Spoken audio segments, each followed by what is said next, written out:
तो दोस्तों, क्योंकि रिश्तों के भी रूप बदलते हैं कि आज के एपिसोड की शुरुआत विकास से होती है, जो आखिरकार अंगद से उसकी उस लड़की के बारे में पूछ ही लेता है जिसके लिए उसने अपनी लाइफ को पॉज करके रखा है। विकास को साफ लग रहा होता है कि वो लड़की सिर्फ उसकी दोस्त नहीं है, बल्कि उनके बीच कुछ ज्यादा डीप कनेक्शन है। लेकिन अंगद इस सवाल का जवाब देने से बचता है। वो विकास को अपना जिगरी और भाई जैसा बताता है, लेकिन साथ ही साफ कर देता है कि उसकी लाइफ में कुछ ऐसी चीजें हैं जिनके बारे में वो किसी से भी बात नहीं करना चाहता। उसने अपनी एक लाइन खुद तय कर रखी है और ना वो खुद उस लाइन को क्रॉस करेगा और ना किसी और को करने देगा। इसीलिए वो विकास से कहता है कि इस बात को और मत कुरे दो। इसके बाद सीन मिताली के बेडरूम का होता है, जहां टिम्सी चुपके से माधवी को खिड़की के रास्ते अंदर ले आती है। माधवी पहले से ही इस हरकत को लेकर अनकंफर्टेबल होती है। उसे लगता है कि दोनों को यहां नहीं होना चाहिए और वो टिम्सी से वापस चलने के लिए कहती है, लेकिन टिम्सी पीछे हटने के बजाय उसको समझाती है कि वो बस दरवाजे पर खड़ी रहे और अगर कोई कमरे की तरफ आए तो उसे तुरंत सिग्नल कर दे। तो माधवी मजबूरी में दरवाजे के पास जाकर खड़ी हो जाती है और बाहर नजर रखने लगती है। दूसरी तरफ टिम्सी सीधे मिताली के मेकअप और स्किन केयर प्रोडक्ट्स की तरफ बढ़ती है। वो एक एक चीज को देखते हुए आखिरकार चारकोल मास्क का डिब्बा उठा लेती है। टिम्सी को मिताली की स्किन केयर को लेकर कही गई बातें याद आती है और वो मनी मन कहती है कि मिताली को अपनी स्किन केयर पर बहुत एटीट्यूड और घमंड है ना, लेकिन अब मजा आने वाला है।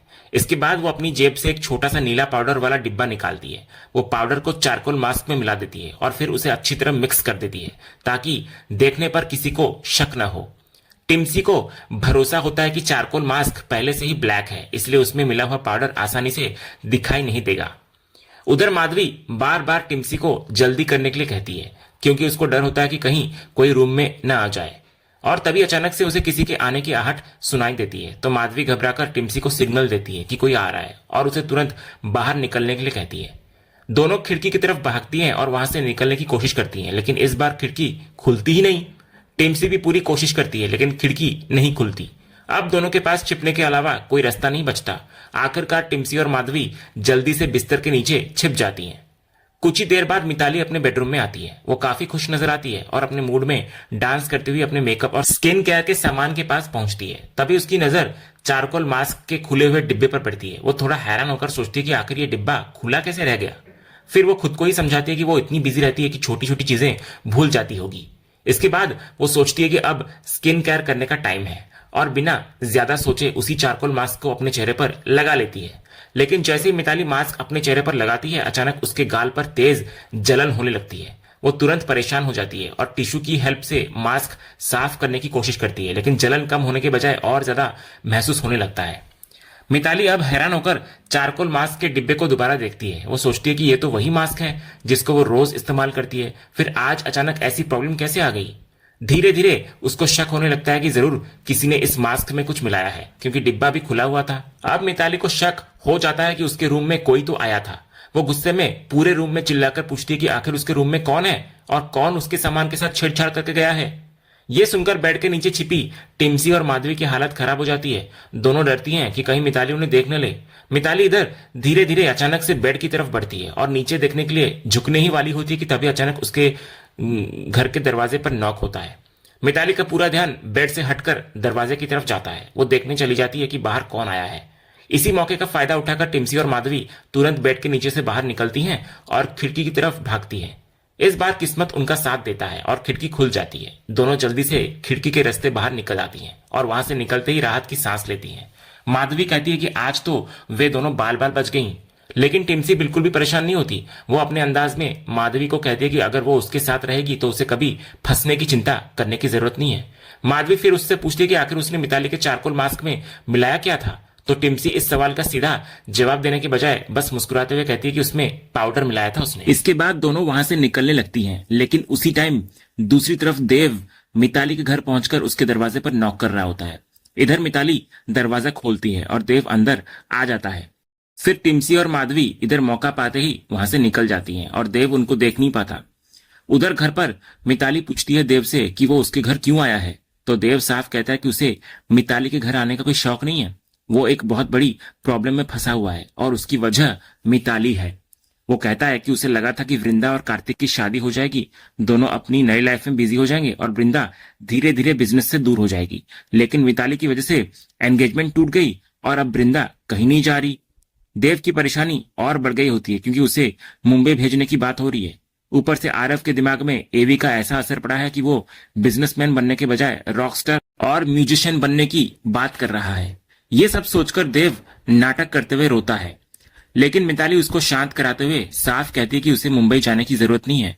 उसकी नजर में मुंबई जाएगी तो सिर्फ वृंदा जाएगी, उनकी लाइफ से भी और हर जगह से भी। मिताली कहती है कि उसका पूरा प्लान सेटअप है, लेकिन इस समय उसे अपने प्लान की नहीं बल्कि अपनी स्किन की चिंता है। तो देव जब मिताली के चेहरे की हालत देखता है तो हैरान हो जाता है। उसके चेहरे पर रिएक्शंस देखकर वो पूछता है कि आखिर उसकी स्किन को क्या हो गया। तो मिताली कहती है कि उसने रोज की तरह आज भी चारकोल मास्क लगाया था, लेकिन पता नहीं अचानक रिएक्शन कैसे हो गया। तभी देव को शक होता है कि जो स्किन केयर के सामान मिताली ने देव को दिए थे कहीं वे भी तो एक्सपायर नहीं हो गए। ये सोचते ही देव घबराकर वहां से भागता है ताकि उन प्रोडक्ट्स को तुरंत हटा सके। उधर घर पर सलोनी आरव से कहती है कि अब काफी रात हो चुकी है, इसलिए उसको जाकर सो जाना चाहिए। लेकिन आरव फिर वही बात दोहराता है कि उसे बिजनेसमैन नहीं बनना बल्कि एवी की तरह म्यूजिशियन बनना है। सलोनी उसकी बात को समझती है, लेकिन कहती है कि अभी बहुत रात हो गई है और इस बारे में दोनों कल आराम से बात करेंगे। इसी बीच आरव की नजर बृंदा पर पड़ती है और वो उसको बुलाता है। बृंदा उससे पूछती है कि वो अभी तक सोया क्यों नहीं है। तो आरव कहता है कि उसे नींद नहीं आ रही है और वो आज उसके पास सोना चाहता है। सलोनी भी उसे बृंदा के पास जाकर सोने के लिए परमिशन दे देती है। इसके बाद बृंदा आरव को अपने रूम में ले जाती है। सलोनी वहीं खड़ी होकर सोचती है कि आरव का जुड़ाव शायद उससे ज्यादा बृंदा भाभी के साथ है। वो अपनी हर बात बृंदा से शेयर कर लेता है, लेकिन उससे उतनी बातें नहीं करता। उधर रूम में वृंदा प्यार से आरव को पूछती है कि आखिर उसके मन में क्या चल रहा है। आरव फिर कहता है कि वो बिजनेसमैन नहीं बल्कि एवी जैसा सिंगर और म्यूजिशियन बनना चाहता है। बृंदा उसको रोकने के बजाय समझाती है कि अगर उसका इंटरेस्ट म्यूजिक में है तो वो आगे चलकर म्यूजिक सीख सकता है। उसे अभी से ये तय करने की जरूरत नहीं है कि फ्यूचर में क्या बनना है उसे। बृंदा उसको सलाह देती है कि फिलहाल सबसे ज्यादा फोकस अपनी पढ़ाई पर वो करे। पढ़ाई से उसे अलग अलग चीजों को समझने का मौका मिलेगा और फिर उसे खुद पता चलेगा कि उसका असली इंटरेस्ट किस फील्ड में है। आरव पूछता है कि अगर पढ़ाई के बाद भी उसका इंटरेस्ट म्यूजिक में ही रहा तो वृंदा कहती है कि तब वो म्यूजिक ही सीखे। अगर किसी और चीज में इंटरेस्ट हो तो वो भी कर सकता है वो, लेकिन उसे अपने इंटरेस्ट से कभी भागना नहीं चाहिए। वो कहती है कि सबसे पहले पढ़ाई पूरी करना जरूरी है ताकि वो चीजों को समझ सके और आगे चलकर अपने लिए सही डिसीजन ले सके। आरव को फिर चिंता होती है कि पापा इस बात पर गुस्सा करेंगे, तो बृंदा उसको यकीन दिलाती है कि पापा को समझाना बड़ों का काम है, उसे इसकी चिंता करने की जरूरत नहीं है। उसका काम अभी पढ़ाई पर फोकस करना है और साथ में अगर वो चाहे तो म्यूजिक भी सुन सकता है। आरव खुश होकर वृंदा को थैंक यू कहता है और कहता है कि सिर्फ वही उसे समझती है। इसके बाद वो वृंदा को गले लगाकर आई लव यू मासी कहता है। बाहर खड़ी सलोनी ये सब कुछ देख रही होती है। इधर वृंदा बाद में आरव को ठीक से सुला देती है और वो आराम से सो भी जाता है।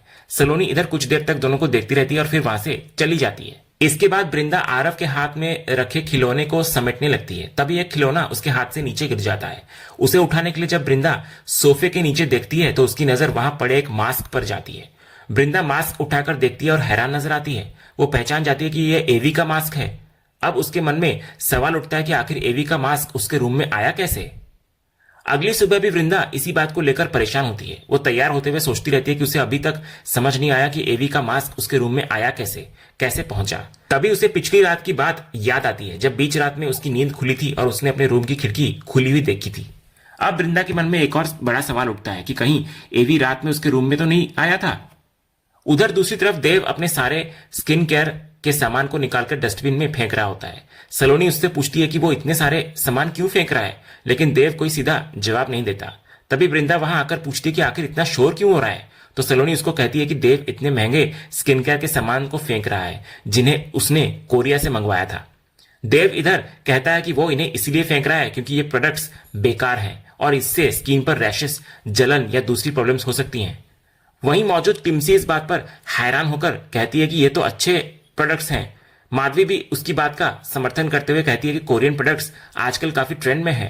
उसने बहुत सारी रील्स देखी है और कहीं कोई कंप्लेंट या नेगेटिव रिव्यू भी नहीं देखा। तो माधवी फिर देव से पूछती है कि आखिर उसे कैसे पता चला कि ये प्रोडक्ट्स खराब हैं। तो देव मिताली का नाम लेने ही वाला होता है, लेकिन अचानक से रुक जाता है और अपनी बात को पलट देता है। वो कहता है कि उसने भी ऐसी रील्स देखी है और उनमें से कई पेड रील्स होती हैं।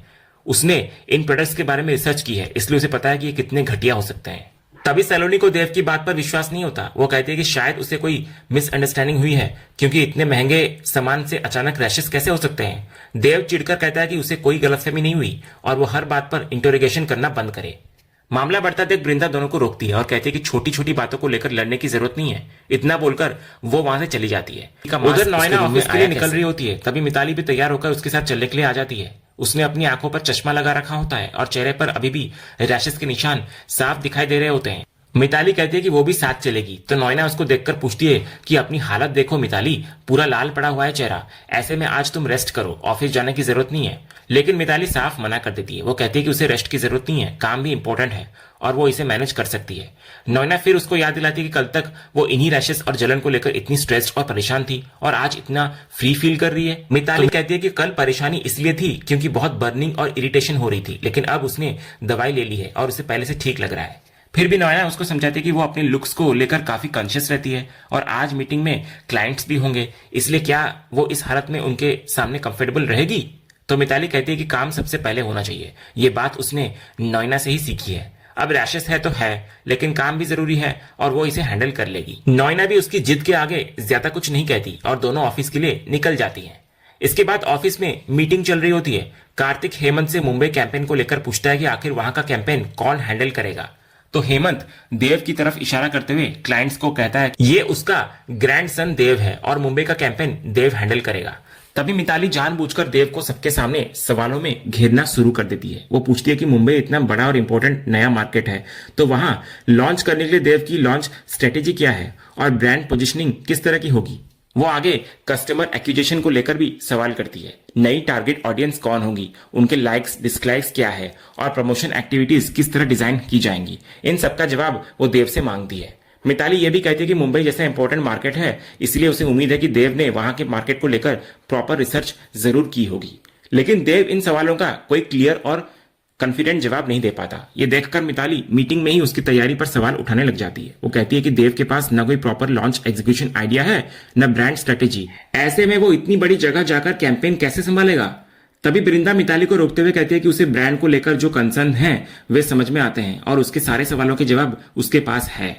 वृंदा फिर पूरी स्ट्रेटेजी समझाती है। वो कहती है कि मुंबई में ब्रांड को एक साथ लॉन्च नहीं किया जाएगा, बल्कि 4 अलग अलग फेजेस में आगे बढ़ाया जाएगा। सबसे पहले सॉफ्ट लॉन्च होगा, उसके बाद इन्फ्लुएंसर मार्केटिंग के जरिए हार्ड लॉन्च की तरफ बढ़ेंगे और इसी तरह बाकी फेजेस को भी पूरा किया जाएगा। इसके बाद वृंदा टारगेट ऑडियंस को लेकर भी क्लियर करती है कि उनके ब्रांड का मेन फोकस जेनजी ऑडियंस पर है और पूरी मार्केटिंग स्ट्रेटेजी उसी के हिसाब से तैयार की गई है। इसी वजह से उन्होंने एवी को ब्रांड एम्बेसडर बनाया है। तभी वृंदा की नजर जैसे ही एवी पर पड़ती है, उसके मन में वही सवाल उठने लगता है, आखिर एवी का मास्क उसके रूम में कैसे पहुंचा। अब वृंदा तय करती है कि आज उसे एवी से बात करके इस मिस्ट्री का जवाब पता करना ही होगा। और इसी सीन के साथ आज का यह एपिसोड यहीं पर खत्म होता है।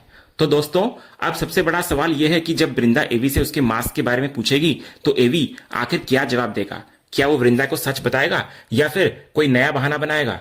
अपनी राय हमें कमेंट में जरूर बताइए। और अगर आपको आज का ये वीडियो पसंद आया हो तो वीडियो को लाइक और शेयर जरूर करें और ऐसे ही नए अपडेट्स के लिए चैनल को सब्सक्राइब करना बिल्कुल ना भूलें और बेल आइकन को भी जरूर दबा दें। मिलते हैं अगले एपिसोड के अपडेट के साथ, तब तक के लिए धन्यवाद।